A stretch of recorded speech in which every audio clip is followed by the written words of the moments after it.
The desert was alive with noise. Screams, gunfire, the rattling metallic cough of machine guns.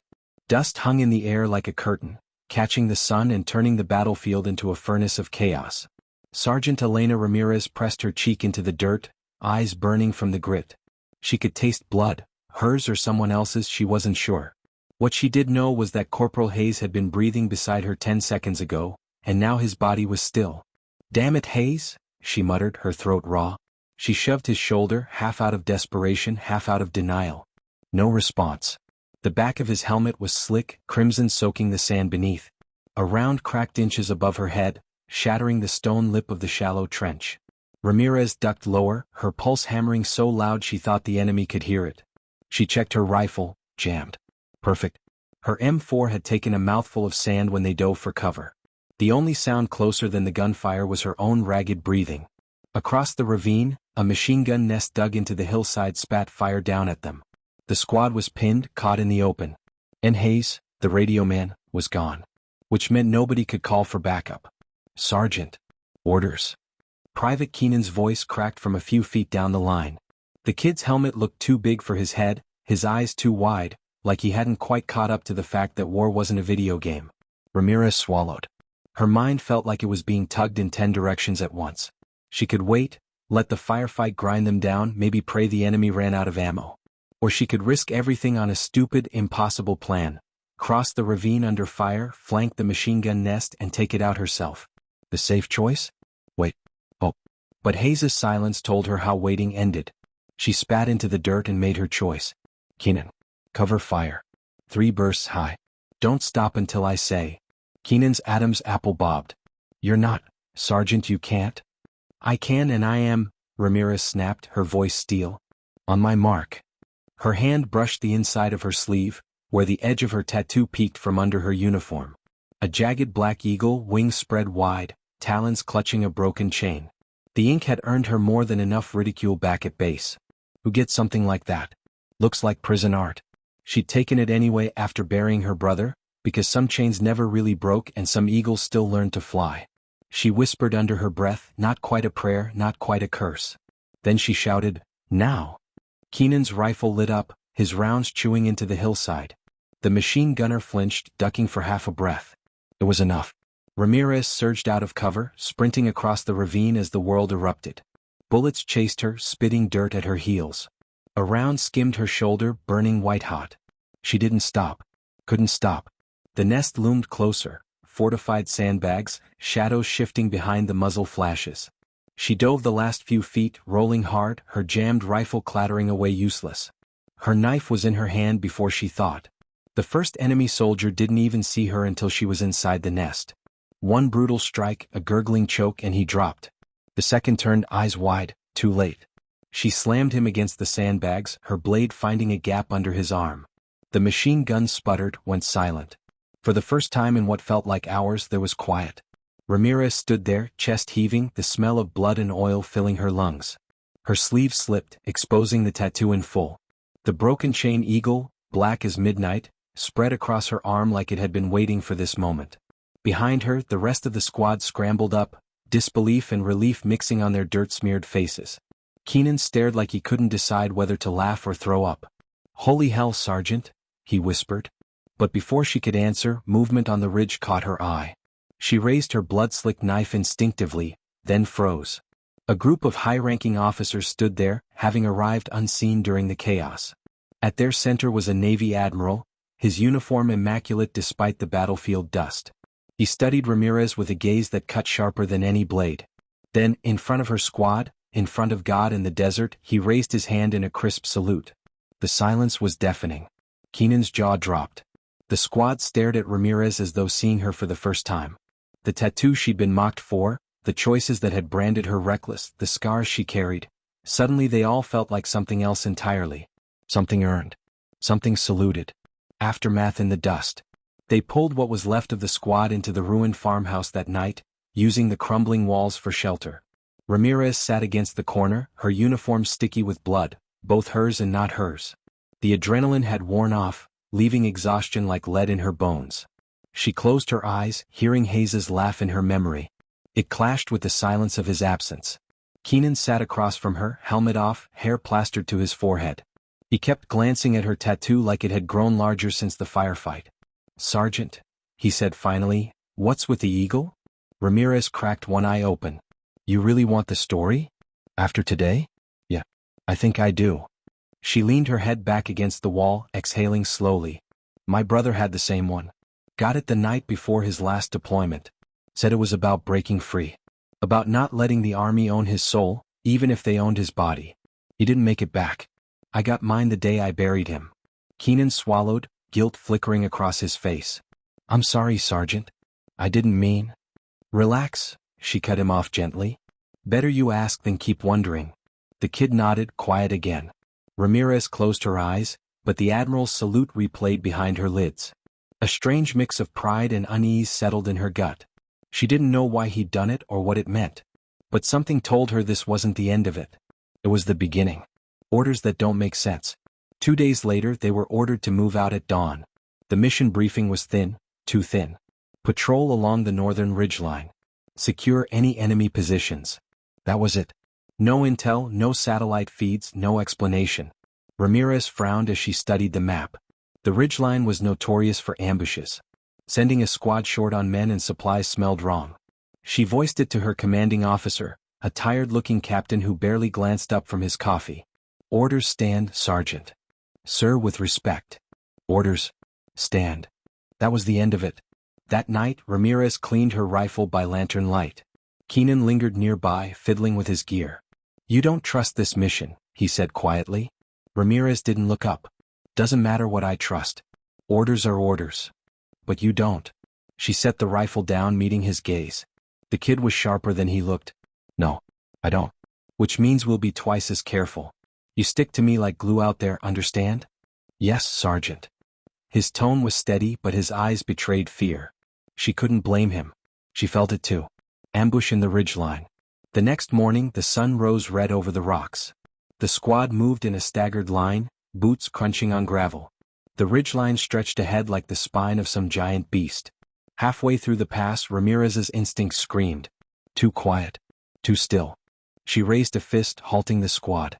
"Eyes up. Something's wrong." The words had barely left her mouth when the ridge erupted. Gunfire rained down from both sides. Contact left.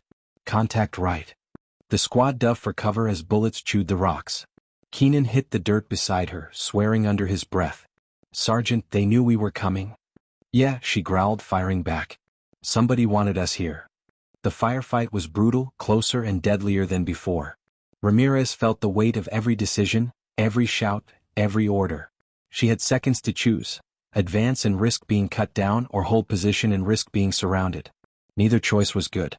Both had consequences. She gritted her teeth, shouted into the chaos, "Advance! Push left! Take the ridge before they box us in." Her squad moved, scrambling up rocks under fire. Keenan was at her side, firing until his magazine clicked empty. Ramirez covered him, her rifle kicking against her shoulder. A grenade clattered near. Without thinking, she grabbed Keenan and hurled him forward, the blast throwing her back. Pain tore through her leg, shrapnel biting deep. Her vision blurred, ears ringing. But through the haze she saw her squad crest the ridge, saw enemy fighters scatter under their charge. They'd won barely. At a cost. Ramirez lay in the dirt, blood seeping into her uniform, the tattoo on her arm stark against her skin. Her breath came ragged, but her grip on her rifle never loosened. As medics rushed to her side, the last thought before darkness claimed her was simple, sharp, and unshakable. "This isn't random. Someone wanted me dead." And somewhere in the back of her mind she could still see the Admiral's salute. Like a question. Like a warning. Like the start of something much bigger. When Ramirez opened her eyes, the world swam. A dim ceiling above her, the steady beep of monitors, the antiseptic tang of a field hospital. For a heartbeat she forgot where she was. Then the pain came rushing back, sharp and heavy in her leg. She tried to move, but the straps held her steady. "Sergeant, don't even think about it," a voice said softly. She turned her head and found Keenan perched on a chair beside her bed, helmet off, fatigue etched deep into his young face. His arm was bandaged, a scrape across his cheek. He looked older than he had just 2 days ago. "You've been out for 12 hours, he said. "Shrapnel tore up your leg. Docs say you'll walk, but not if you tear it open trying to be a hero again." Ramirez exhaled through her nose. The squad. Keenan straightened. Alive. 3 wounded, 1 critical but alive. We held the ridge after you went down. Alive. That word was a bomb even if it stung with the memory of Hayes. She closed her eyes but the images came back anyway. The ambush, the ridge erupting with fire, the sense that the enemy had been waiting for them. That wasn't chance. It had been planned. And she didn't believe in coincidence anymore. The interrogation. 2 days later, Ramirez was ordered to report to the command tent. Her leg throbbed under the bandages, but she managed a stiff walk with the aid of a cane. She hated every limp, every reminder of weakness. Inside the tent was cool, the air thick with tension. Maps sprawled across the table. At the head sat Colonel Whitaker, his face carved from stone. "Sergeant Ramirez," he said without looking up, "you've caused quite a stir." "Sir?" He glanced at her then, sharp and cold.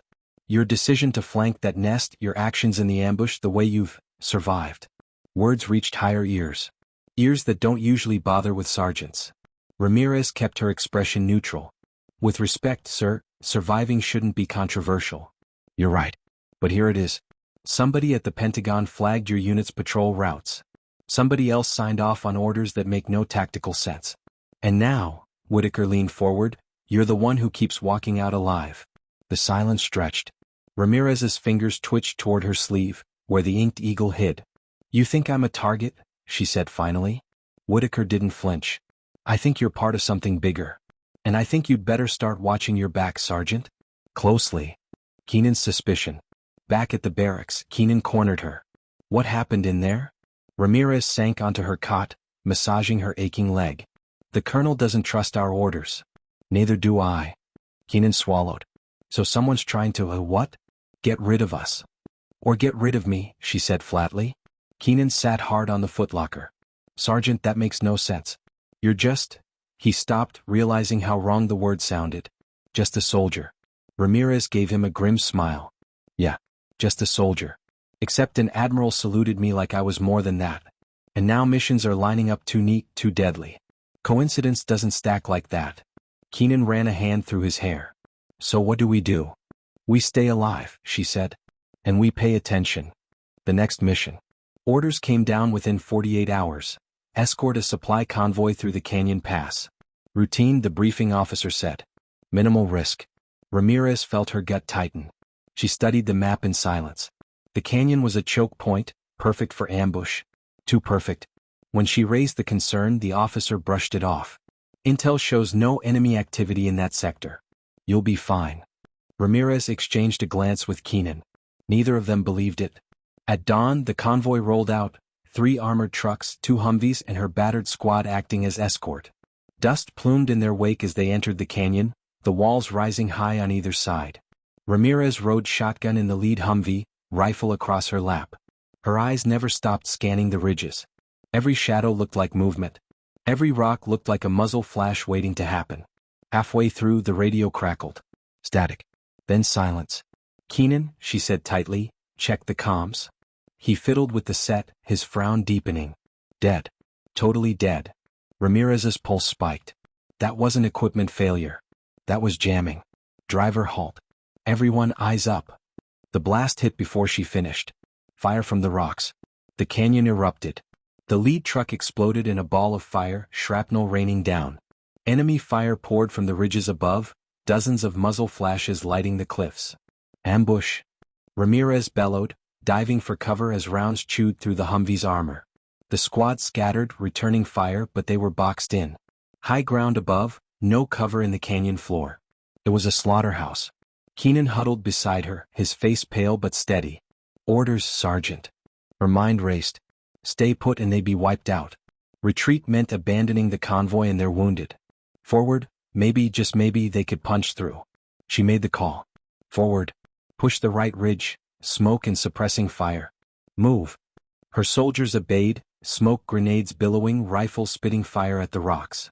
Ramirez limped forward, pain burning up her leg, dragging Keenan with her.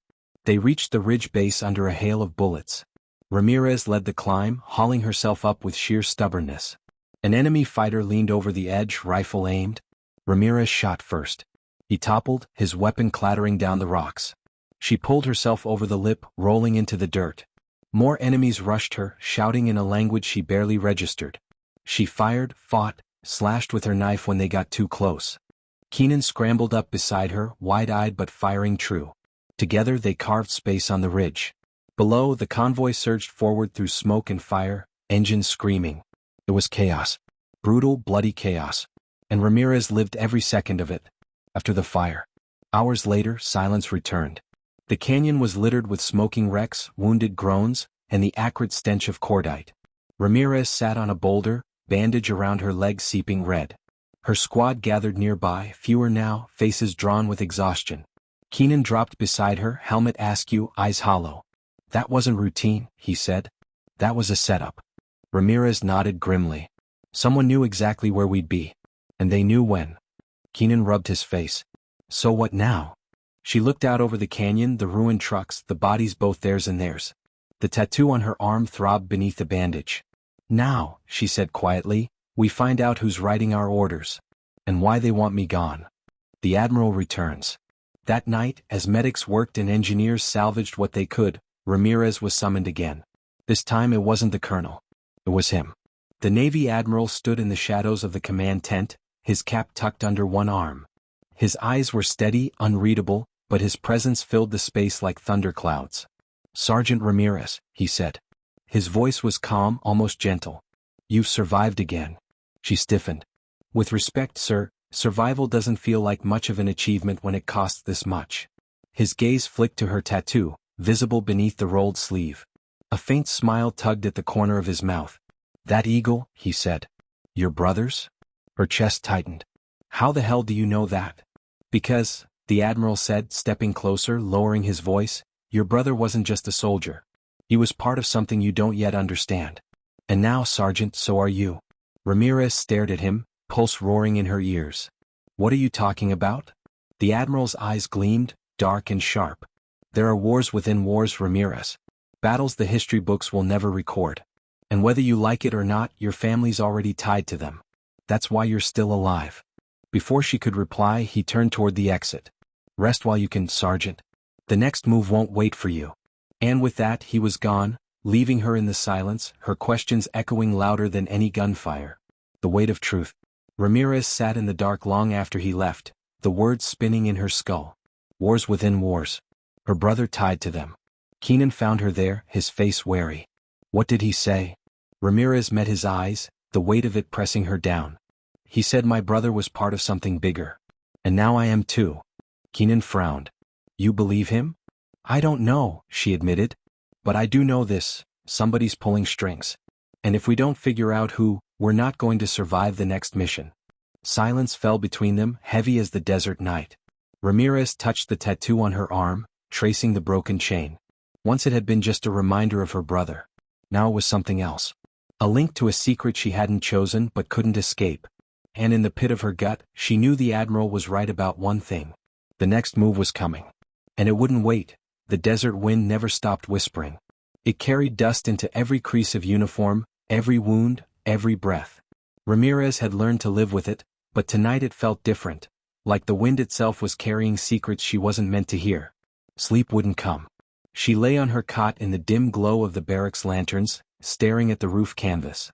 Keenan was out cold a few feet away, his snore uneven, restless even in sleep. She envied him. Her brother's face kept intruding, Miguel grinning in his uniform, the same crooked dimple she carried. He'd gotten the eagle tattoo the night before shipping out. He'd said it meant freedom. She'd thought it meant rebellion. Neither of them had known it was going to mean this. The Admiral's words churned in her mind. Wars within wars, your family's already tied to them. Finally, frustration pushed her upright. If she couldn't sleep, she'd work. She pulled on her boots, slipped outside and limped toward the comms tent. Digging for answers. Inside, the hum of servers filled the room. A lone communications officer glanced up, startled at her entrance. Sergeant Ramirez? It's 0300. I know. I need to check archived mission logs. My brother's unit, 5 years ago. Deployment records, casualty lists.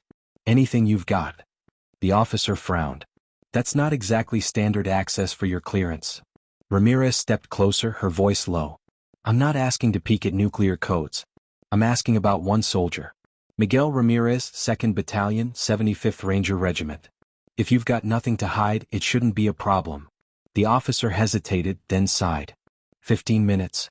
If anyone asks, you were never here. She nodded. Deal. The officer pulled up the files. Ramirez scanned line after line, her heart hammering harder with each one. Miguel's last deployment, Afghanistan. Classified mission. Status, killed in action. But the details were redacted. No location. No after-action report. Just a wall of black bars. And at the bottom, a note, See Project Sentinel. Clearance level, restricted. Ramirez leaned back, her breath catching. Project Sentinel. She'd never heard of it. But it had swallowed her brother's file whole. Copy this for me, she said. The officer shook his head. I can't. That's restricted. If they trace a copy, I'm done. Ramirez clenched her jaw, then nodded. Fine. Forget it. Thanks for letting me look. But as she limped out of the tent, the word Sentinel burned into her brain like a brand. The patrol that wasn't. At dawn, new orders came. Ramirez's squad was to escort an Afghan liaison team through a contested sector. Another patrol, another routine death trap. Ramirez studied the map with a dead-eyed expression. The route cut through a valley where IED attacks were common. Too common. Keenan hovered at her shoulder. It's a setup again, isn't it? Her lips pressed into a line. I'd bet my last bullet on it. He swallowed. Then why do we go? Because refusing orders gets us court-martialed. Going might get us killed. But going on our terms, that might give us answers. Keenan frowned. Our terms? Ramirez's eyes hardened. This time we bait the trap. And when it snaps, we see who's holding the chain. Into the valley. The convoy rolled out at midday, sun blazing overhead. Ramirez rode in the second Humvee, her gaze flicking constantly between the ridges and the road. Her legs still ached from the shrapnel, but adrenaline dulled the pain.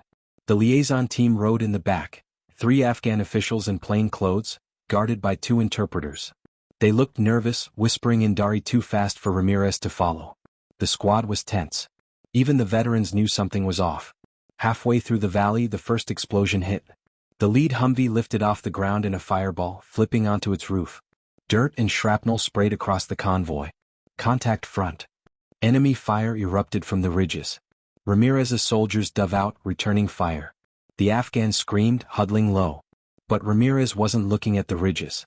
She was looking at the road. The IED hadn't been buried. It had been placed. Sloppy, obvious, almost like whoever said it wanted them to know. Something's wrong, she shouted, firing toward the ridgeline. This isn't an ambush, it's a message. Keenan ducked beside her, eyes wide. From who? Before she could answer, a second explosion rocked the rear of the convoy. Smoke billowed, cutting off escape. And through the haze she saw them, figures in unmarked uniforms, moving with precision, not insurgents but trained soldiers. Ramirez's blood ran cold. This isn't Taliban, she muttered. This is American.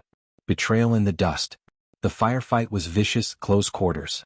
Ramirez shot one of the masked soldiers at 20 feet, his gear standard issue U.S. military. Her gut twisted. Friendly fire? Or was it? Keenan slammed into cover beside her. Sergeant, those are our guys. What the hell is going on? Not our guys, Ramirez snarled, reloading. Not anymore. She barked orders, pushing the squad into a defensive line. They fought like cornered wolves, every bullet measured. 2 soldiers went down, screaming, but the squad held. Then just as suddenly as it began, the attackers pulled back, melting into the smoke. A whistle blew, sharp and deliberate. Ramirez staggered forward, her chest heaving, staring at the ground where one of the masked bodies lay. She knelt, yanking off the soldier's helmet. The face beneath was American. Young. Terrified. And dead. On his shoulder, a patch. Sentinel. Ramirez froze, the world narrowing to a single point. Project Sentinel. Her brother. The Admiral's words. It all crashed together. Aftermath. Hours later, the valley was silent except for the moans of the wounded. The liaison team had been evacuated. Half the squad was gone. Ramirez sat against a rock, helmet in her lap, staring at the patch she'd torn from the dead soldier's uniform. Keenan crouched beside her, dirt streaked across his face. What is it? She held the patch up. Sentinel. Same thing from my brother's file. Keenan frowned. You think your brother was part of this? Her throat tightened. I don't know. But whatever Sentinel is, it's not just a project. It's alive. And it's hunting us. Keenan was silent for a long moment. Then he whispered, "Sergeant, what if your brother isn't dead?" The thought hit her like a bullet. Miguel alive? After all this time? Her chest ached with the weight of hope and dread tangled together. But she couldn't ignore it anymore. "Then we find him," she said. Her voice was steady but her hands trembled. "We find him and we find out why Sentinel wants me buried." The colonel's warning. Back at base, Colonel Whitaker called her in again. His face was grim, darker than before.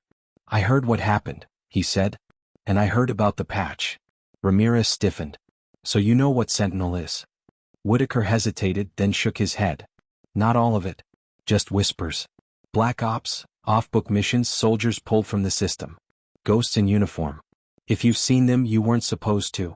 "Sir, my brother?" He cut her off sharply. "Careful, Sergeant. You're walking a razor's edge. Whatever Sentinel is, it doesn't tolerate loose ends. You dig too deep, you'll end up in a body bag without a name." Ramirez met his gaze, her jaw tight. "Then I'll dig with my eyes open." Whitaker studied her, then exhaled. "You've got guts, Ramirez. But guts won't stop what's coming. Watch who you trust." The silent night. That night, Ramirez sat on the barrack steps, the desert air cool for once. She traced the eagle tattoo on her arm, her mind heavy. Keenan sat beside her, chewing on an energy bar. He broke the silence. "So what now? We can't just wait for the next suicide mission." Ramirez stared out at the horizon, where the stars burned bright and cold. "No. Next time we go hunting. We find Sentinel before they find us." Keenan gave a low whistle. "That's not exactly standard operating procedure." She smirked faintly. "Neither is surviving this long." For a while they just sat there, two soldiers against the weight of a war that felt bigger than both of them. But Ramirez felt something shift inside her. Not just survival now. Purpose. If her brother was alive, she'd find him.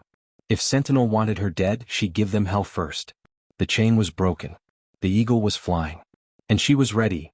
The morning sun burned red against the horizon, casting long shadows across the jagged landscape. Dust hung low in the air, the kind that clung to your throat and made every breath feel like sandpaper. Sergeant Riley Evans adjusted the strap of her helmet, her eyes locked on the convoy ahead. Two Humvees, one MRAP, and a supply truck rumbled slowly down Highway 7, their tires crunching over broken asphalt. It looked like any other patrol, but Riley's gut screamed otherwise. Her instincts had never failed her before. "Feels too quiet," she muttered under her breath. Private Diaz, sitting shotgun in her Humvee, glanced over. "Too quiet? Sergeant, it's always quiet until it's not. Maybe we're lucky today." Riley smirked, shaking her head. "Luck doesn't exist out here. Only preparation and timing." The convoy crept forward, the road lined with gutted houses and half-buried cars. This stretch of Highway 7 had been contested territory for months. Insurgents planted IEDs like seeds, then waited for American soldiers to water them with their blood. Riley scanned the rooftops, her M4 resting against her chest. Every shattered window looked like an eye watching them. Her radio crackled. "Alpha Team, this is command. Maintain speed. No stops." "Copy that," Riley replied. The supply truck behind her honked suddenly, the sound sharp in the still air. She leaned out the window. "What's going on back there?" she shouted. The driver yelled back, "Engines overheating. Temps in the red." Riley cursed under her breath. "Of course it is." She grabbed her radio. "Command, this is Evans. Truck 2 is having mechanical issues. We need to halt for a moment." "Negative," Command replied immediately. "Do not stop on Highway 7. Repeat, do not stop." Riley's jaw tightened. She knew the rule. Stopping on this road was suicide. But leaving the truck behind meant abandoning critical supplies, ammo, medical gear, even rations, for the forward operating base. The base wouldn't last 2 weeks without them. She had to choose. "Diaz," she said, her voice steady, "pull us over. We're fixing that truck." Diaz's eyes widened. "Sarge," Command said. "I heard what they said. But if we leave those supplies, we might as well pack up and go home." "Move it." Diaz hesitated, then obeyed. The convoy slowed to a stop, dust swirling around them. Soldiers spilled out of the vehicles, forming a perimeter. Riley climbed out, her boots crunching against gravel. She moved fast, barking orders. Jackson watched the rooftops. "Mills, get under that hood and see what you can do." Everyone else, eyes open. The soldiers obeyed, but unease rippled through them. They all knew the risk. Minutes passed. Sweat trickled down Riley's spine under her body armor. She scanned the horizon, every muscle in her body taut. Something was wrong. She could feel it like electricity in her bones. Then she saw it. A glint of metal. Just for a second, on the rooftop of a ruined apartment block ahead. Her blood went cold. "Contact front," she screamed. The world exploded. A deafening crack echoed as a rocket-propelled grenade streaked toward them, slamming into the supply truck. The blast ripped through the air, flipping the vehicle onto its side in a ball of fire. Shrapnel whizzed past, cutting into flesh and steel. Ambush. Gunfire erupted from every direction. Muzzle flashes lit up the rooftops. Bullets tore into the road, kicking up sparks. Soldiers dove for cover, returning fire in controlled bursts. Riley sprinted to the burning truck, heart hammering. She could hear screams from inside. Private Mills was trapped. "Diaz, cover me," she shouted. Diaz laid down, suppressing fire as Riley yanked open the twisted door. Flames licked at her sleeves, smoke choking her lungs. She grabbed Mills by his vest and hauled him out, dragging him across the ground just as another RPG slammed into the truck, sending fire roaring skyward. Her ears rang. Her vision blurred. But she didn't stop. She pulled Mills behind a Humvee, patting his face. He was alive, barely. "Stay with me, Mills," she barked. The firefight raged on. Riley peeked out, spotting insurgents darting between buildings, rifles flashing. They were well-coordinated, disciplined. This wasn't random. This was planned. "Evans to command," she shouted into her radio. "We're under heavy attack on Highway 7. Need immediate QRF support." Static. Then silence. The ambush had cut their comms. They were on their own. Riley made her decision instantly. "Diaz, Jackson, push left. Flank their rooftop position. I'll cover you." Her team moved like a well-oiled machine, sprinting low across the open road. Riley fired controlled bursts, cutting down two insurgents who popped their heads up. Bullets cracked past her ears, one clipping the edge of her helmet, nearly spinning her off her feet. She didn't flinch. Diaz and Jackson reached the building, breaching through the side. Shouts echoed inside, followed by gunfire. Seconds later, silence. Then Diaz's voice over the radio. "Rooftop clear." Riley exhaled sharply. "Good. Push to the next building. Keep moving." The battle turned into a deadly game of cat and mouse. Insurgents shifted positions, trying to outmaneuver them. Riley's squad answered with grit and precision. Every decision mattered: who moved, who covered, who lived. At one point, she saw Private Thompson freeze in the middle of the road, paralyzed by fear as bullets snapped past him. "Thompson!" Riley roared. "Get your ass down or I'll drag it down for you." Her words jolted him back to reality. He dove behind cover, shaking but alive. Later he'd thank her. Right now there was no time. The fight dragged on for nearly an hour, though it felt like days. Finally, the sound of helicopter rotors thundered overhead. Two Apaches swooped in, unleashing rockets on the insurgent positions. The ground shook as explosions tore through buildings, silencing enemy fire. Riley's squad huddled together, battered and exhausted. The supply truck was gone, reduced to a smoking husk. They had casualties, 2 wounded, 1 critical, but they were alive. The Apaches circled once, then peeled away. Relief washed over Riley like a tide, but it didn't last. "Sergeant Evans," Diaz said quietly, his face pale. He held up a small, charred piece of metal. It was a GPS tracker ripped from the remains of the truck. "They knew we'd be here. They knew exactly where to hit us." Riley's stomach dropped. This wasn't luck. This wasn't coincidence. Someone had betrayed them. Hours later, back at the base, Riley stood in front of the CO, Colonel Mason. Her uniform was scorched, her face streaked with soot, but her voice was steady. "You're telling me this ambush wasn't random?" Mason asked. "Yes, sir," Riley replied. "They had intel on our route and timing. Someone's feeding them information. Someone close." Mason leaned back, his expression grim. "That's a serious accusation, Evans." "With respect, sir," Riley said firmly, "it's the truth. We walked into a trap. And unless we find the leak, it's going to happen again." Silence hung between them. Mason's eyes searched hers, weighing her words. Finally he nodded.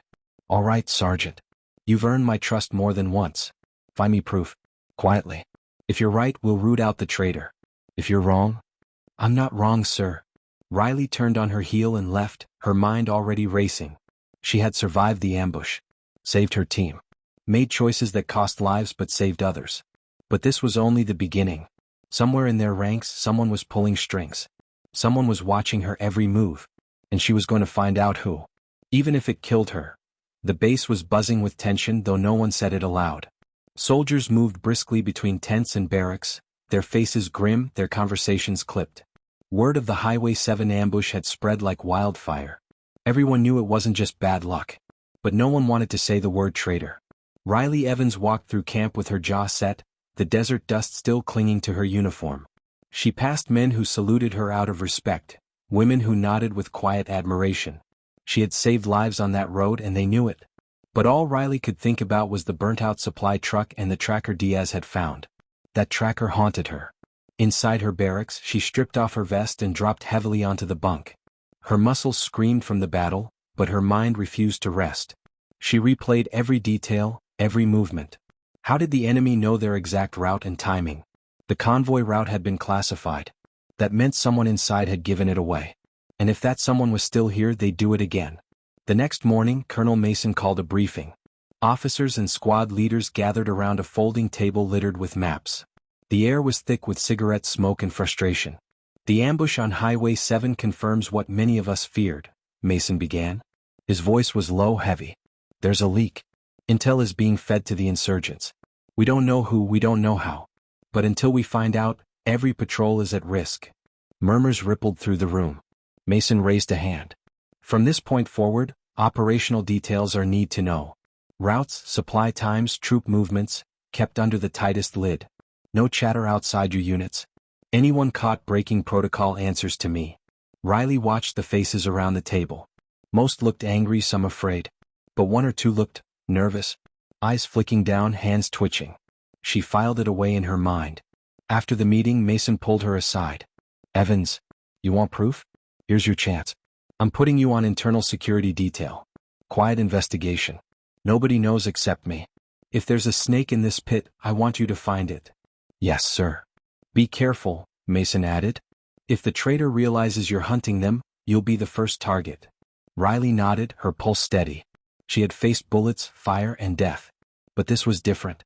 This enemy wore the same uniform, ate the same rations, slept in the same tents. And that made them even more dangerous. Her first step was to talk to her squad. They had survived the ambush together, bled together. She trusted them, or wanted to. But trust wasn't enough anymore. That night, she gathered Diaz, Jackson, Thompson, and Mills, still bandaged but refusing to rest, in their corner of the barracks.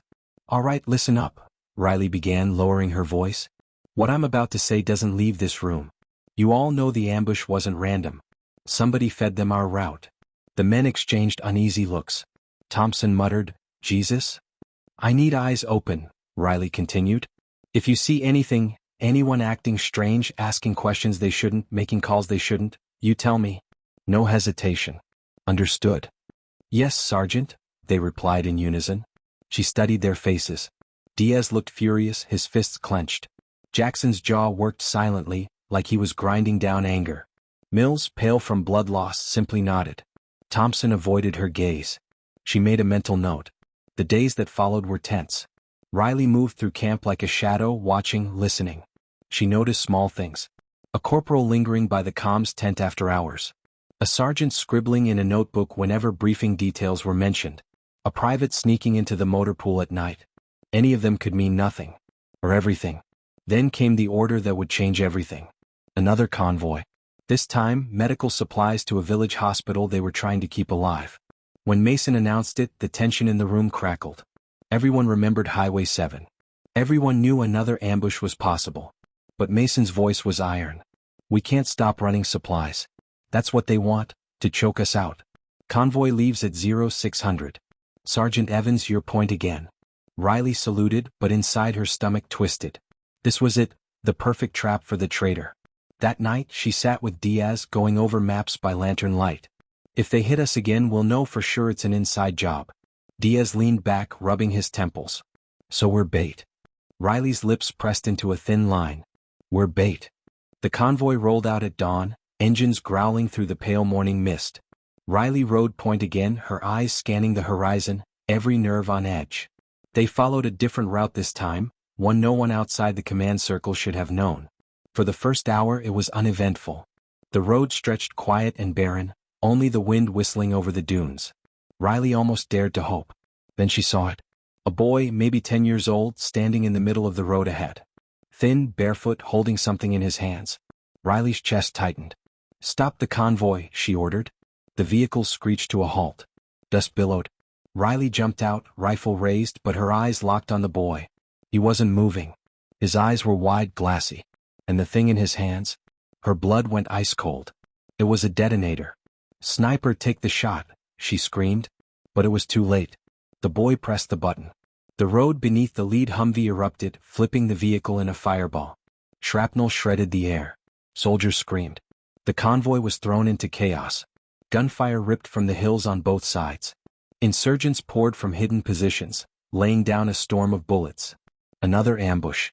Riley dove for cover, her ears ringing, her heart pounding. She grabbed her radio, shouting into the static, "Ambush! Ambush! Return fire, hold the line." Diaz was already firing from the turret, cutting down advancing fighters. Jackson dragged a wounded private to safety. Thompson froze again, trembling, until Riley smacked his helmet. "Move, damn it," she roared. The firefight was hell. Insurgents swarmed like ants, pressing hard, trying to overwhelm. Mortar rounds slammed into the ground, shaking the earth. The convoy was pinned. And then Riley realized something terrifying. The enemy wasn't trying to destroy them. Not completely. They were targeting the trucks. The medical supplies. They wanted the cargo. "Protect the trucks," she shouted, rallying her squad. "Don't let them through." They fought like demons, every bullet measured, every movement desperate. Riley herself gunned down 3 fighters trying to breach a supply truck. Blood sprayed, bodies fell, but more kept coming. Then Diaz shouted over the gunfire, his voice raw, "Sarge, look." Riley followed his gaze. On a ridge in the distance, silhouetted against the rising sun, stood a man with binoculars. He wasn't firing. He was watching. And he was wearing American fatigues. Riley's breath caught. Her blood roared in her ears. That was it. That was the traitor. "Diaz. Mark that ridge," she ordered. Diaz swung the turret, unleashing a hail of .50 cal fire. The figure dropped the binoculars and vanished into the rocks. The insurgents began to fall back, their assault collapsing as quickly as it began. Within minutes, the battlefield was eerily quiet, the survivors limping away into the hills. The convoy was battered, bloodied, but alive. Riley stood in the smoking wreckage, her chest heaving. She stared at the ridge where the traitor had stood. American gear. American boots. No doubt. It wasn't just a leak. It was someone here. One of their own, fighting against them. Back at base, Colonel Mason's face was thunderous as Riley reported. "You're saying you saw him?" "Yes, sir," Riley replied. "American uniform. Watching the battle. Directing them. This isn't guesswork anymore. Someone's leading them from the inside."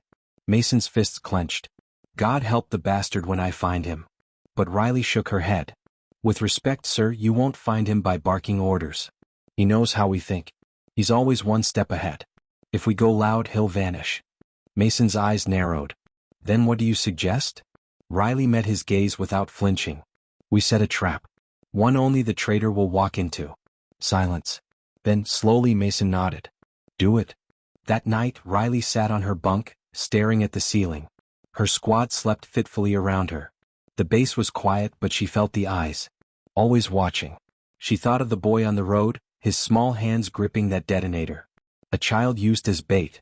Her throat tightened, rage burning in her chest. This wasn't just war anymore. This was something uglier. Someone among them was feeding kids into the grinder, selling soldiers' lives for power or money. Riley clenched her fists. She would find them. And when she did, no rank, no flag, no uniform would protect them. The hunt had begun. The desert night was eerily quiet, but inside Riley Evans there was no calm. She lay awake on her bunk, staring at the shadows dancing across the canvas ceiling of the barracks. Her squad slept restlessly around her, their faces drawn, their bodies twitching with the memory of combat. Every creak of the camp, every gust of wind made her pulse spike. She wasn't haunted by the explosions or the bodies. She was haunted by the silhouette on the ridge. An American uniform. American boots. Directing fire against them. The traitor wasn't just leaking intel. He was there. Watching. Feeding the enemy their every move. And he was still here, blending in among them. At dawn, Colonel Mason summoned her to his office. The tent was dark, a single lamp casting his face into half shadow. He looked like a man carrying too many ghosts. "You asked for a trap," he said without preamble. "I want to hear it." Riley spread out a map on his desk. Her finger traced a route southeast. "This stretch of Highway 9, she began. "Completely unused. No active patrols, no supply runs. If word leaks out that a convoy is heading there, we'll know for sure." Mason leaned forward. "And what convoy are we talking about?" "A decoy," Riley said firmly. "Empty trucks, light escort. My squad runs point. We stage the details like normal, briefings, comms chatter, even a forged ops order. The only people who'll know it's fake are you, me, and my team." Mason's eyes narrowed. "You realize what you're suggesting? You'll be hanging yourself out as bait." Riley met his gaze, unflinching. "That's the only way. He won't resist an opportunity like this. If he shows himself, we take him. If not, we'll know the leak is somewhere else." Silence stretched. Mason finally exhaled, rubbing his temples. "You're either insane, Evans, or you're the best damn soldier I've ever seen." "Maybe both, sir." Mason almost smiled. "Almost. Fine. Set your trap. But God help me, Evans, if this goes south, I won't be able to save you." The plan went into motion immediately. Riley spread word of a critical supply run to Highway 9. The chatter was deliberately careless. Snippets overheard in the mess hall, a casually dropped route detail near the comms tent. She made sure the bait was juicy enough to tempt. Her squad knew the truth, but she swore them to silence. "Not a word," she told them. "We let this leak flow naturally. If one of you cracks, we're finished." Diaz grinned tightly. "Guess we're actors now, Sarge." Jackson's voice was flat. "Actors in a play where the audience shoots back." Even Thompson, still shaken from freezing during the last ambush, nodded grimly. "We'll hold." Riley studied them, pride and fear warring inside her. These were her soldiers. Her family. And she was dragging them into hell one more time. The morning of the decoy convoy came fast. 3 trucks, empty except for sandbags, lined up at the gate. 2 Humvees, 1 MRAP. Riley's squad rode point again. On paper it looked like any other resupply mission. But every soldier in those vehicles knew the truth. As they rolled out, Riley's stomach knotted. She scanned the horizon, every nerve alert. The desert stretched endless and silent, the sun already blazing overhead. Minutes turned into an hour. Still nothing. Just empty road, wind, and heat. Then Diaz's voice crackled over the headset. "Movement, 3 o'clock." Riley twisted, her eyes narrowing. In the distance she saw it, dust rising, faint but unmistakable. "Vehicles." "Here we go," she muttered. The dust grew closer until shapes emerged, pickup trucks mounted with machine guns, insurgents leaning out with rifles. At least 20 of them. Riley's heart hammered. The trap had worked. The traitor had fed them the bait. "Contact front," she barked. "Weapons free." The desert erupted. Gunfire shredded the air, rounds pinging off armor. The convoy screeched to a halt as soldiers returned fire. Bullets tore into the sand, kicking up clouds. RPGs whooshed overhead, slamming into the ground with deafening explosions. Riley's squad moved like a machine. Diaz on the turret unleashed a storm of .50 cal rounds, ripping through the lead truck. Jackson lobbed grenades, shattering a second. Thompson, this time steady, fired from cover, his rounds precise. But Riley's eyes weren't on the battle. She was scanning the ridges. And then she saw him. Binoculars glinting in the sun. A figure in American fatigues, crouched on a hill, signaling the enemy. Her blood roared. "There," she shouted, pointing. "Ridge, 11 o'clock. Diaz suppressed that position. Bullets ripped across the rocks, but the figure darted back, vanishing. "Jackson. With me," Riley ordered. She sprinted toward the ridge, Jackson hot on her heels. Bullets snapped around them, dirt spraying, but she didn't stop. She climbed the slope, lungs burning, rage fueling every step. At the top she spotted him.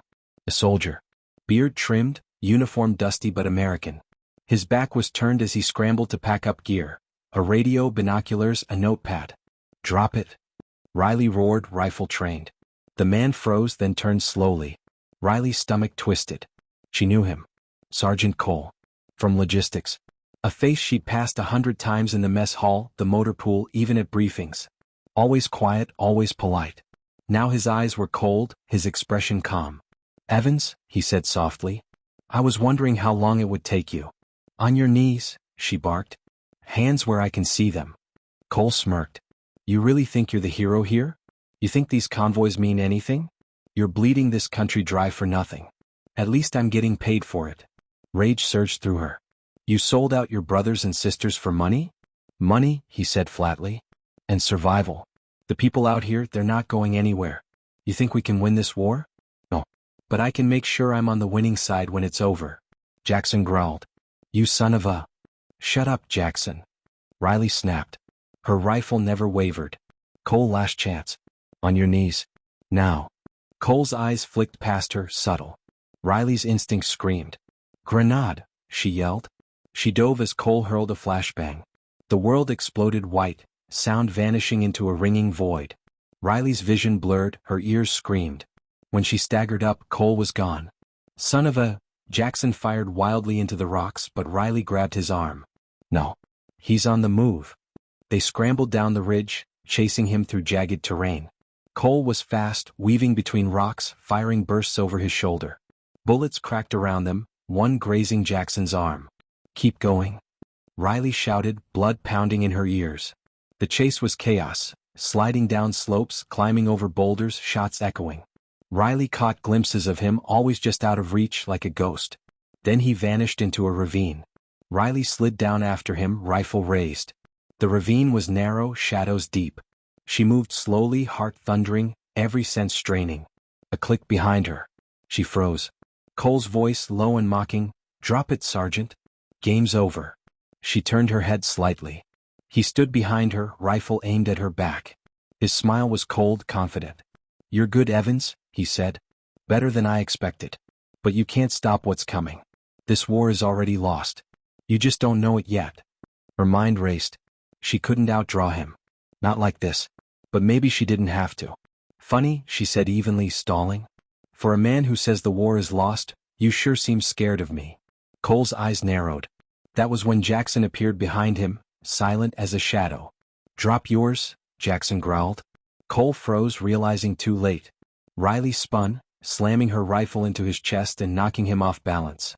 In a blur, Jackson tackled him, wrenching the weapon from his hands. Cole fought like a demon, but Riley drove her boot into his stomach, pinning him. Her rifle pressed against his forehead, her finger trembling on the trigger. One pull. That's all it would take. Cole laughed, even under the barrel. "Do it. Kill me. You think it'll matter? You think it'll change anything? There are more like me. You'll never root us all out."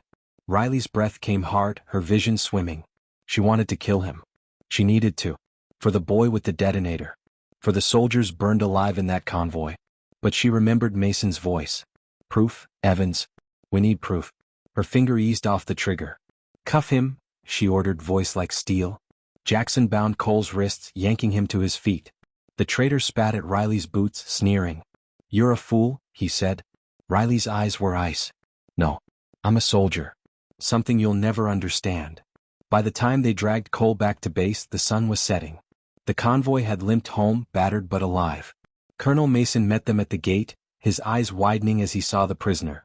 "Evans," he said, voice low. "You did it." Riley shoved Cole forward. Caught him red-handed.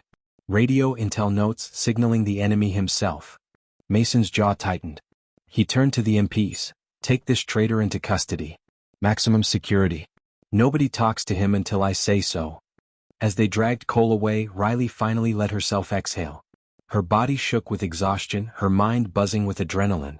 They had him. The shadow within. The snake in their ranks. But as she watched Cole disappear into the detention tent, unease gnawed at her. His words echoed in her mind, "There are more like me." And deep down she feared he wasn't lying. That night, alone on her bunk, Riley stared at the ceiling. She should have felt triumph. Relief. Instead, she felt only the weight of the war pressing heavier than ever. Cole was caught. But the betrayal ran deeper. And she knew with sick certainty that this war was far from over. The night over Kandahar burned red. Flares streaked across the horizon, and the sound of distant explosions shook the ground like the footsteps of some ancient beast. Sergeant Elena Ramirez crouched in the ruins of a schoolhouse, her M4 pressed tight to her shoulder, sweat dripping into her eyes. Her tattoo, the one that had earned her ridicule back in training, the phoenix on her forearm, was streaked with blood and dust, half hidden beneath her sleeve. The radio hissed. "Ramirez, this is Hawkeye. We've got movement, lots of it. North building, second floor. They're stacking up." She pressed the transmit. Copy that, Hawkeye. Hold your fire. Let them commit. She glanced around the room. Her squad, what remained of it, was down to 6 soldiers. Exhausted, filthy, bleeding, but still alive. They trusted her. After everything, after the ambush, the betrayal, the endless weeks of fire and blood, they trusted her judgment. Sergeant, privately whispered, eyes wide. What if we can't hold them? Ramirez smirked, that sharp humor of hers surfacing even in the darkest hours. Then we make him bleed so bad they'll remember us every time they patch a wound. We hold. She tapped her helmet. Everyone check ammo. We fight smart. We fight like ghosts. The insurgents came hard. Dozens of them moving through the smoke like shadows, AK barrels flashing. Bullets tore chunks out of the plaster walls, dust choking the air. Ramirez shouted orders, her voice clear and cutting through the chaos. Fire in controlled bursts. Don't waste rounds. The squad answered with disciplined fire. 2 men fell in the doorway. A third tried to flank them, only to meet a burst from Corporal Davis's saw. The room echoed with the screams of the wounded, the roar of weapons, the percussion of grenades. Ramirez ducked as a round sparked off the wall inches from her head. She rolled, popped up, and dropped another fighter with a clean shot to the chest.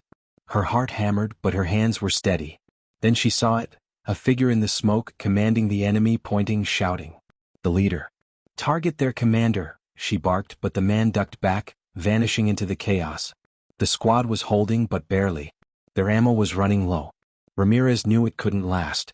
She had to make a choice, stay and die or find a way to break out. She keyed the radio. Hawkeye, this is Ramirez. We're at critical. What's your status? The reply came ragged, full of static. Ramirez, you're not gonna like this. Air support grounded, storms rolling in. Reinforcements, 20 minutes out, maybe more. 20 minutes. They wouldn't last 5. Ramirez clenched her jaw. Copy. Ramirez out. She looked at her squad. Listen up. We don't die in this building. We're going to punch through. The plan was desperate. They laid smoke grenades, timed their reloads, and when Ramirez gave the signal, they charged out of the ruined schoolhouse into the storm of fire. It was chaos. Bullets sliced the smoke. Ramirez ran at the front, her tattoo blazing on her arm as if the phoenix itself carried her forward. She fired in bursts, cutting down 2 fighters, then tackled a third into the dirt, finishing him with her knife. Move. Move, she screamed, dragging Private Lee by the collar when he stumbled.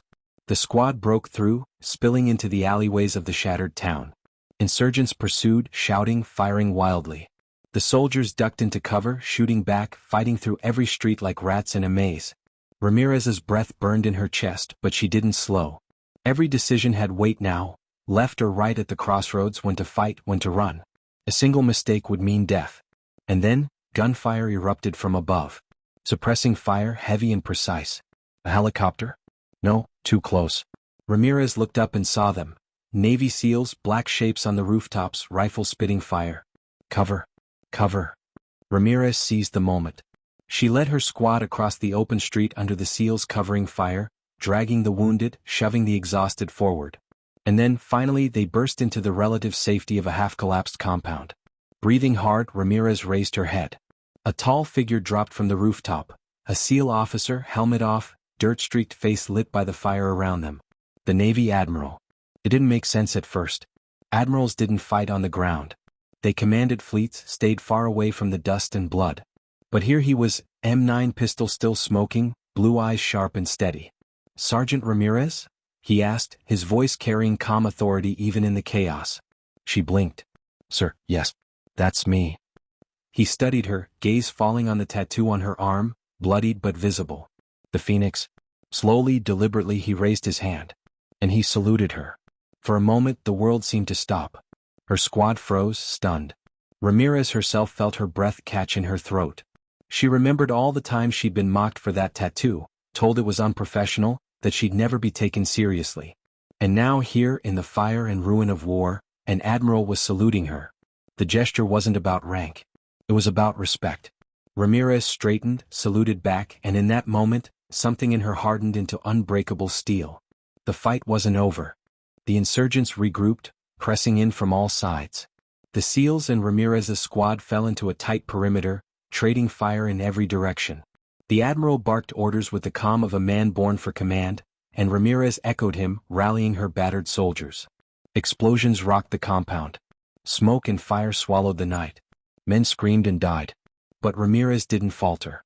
She saw the enemy commander again, silhouetted in the flames, shouting for his fighters to press harder. Rage surged in her. This was the man who had orchestrated the ambush, who had cost her friends their lives. She didn't hesitate. "Cover me," she roared, and before anyone could stop her, she charged into the fire. Bullets whipped past. She dove into cover, then rolled out, firing. Her shots missed, but they pinned him.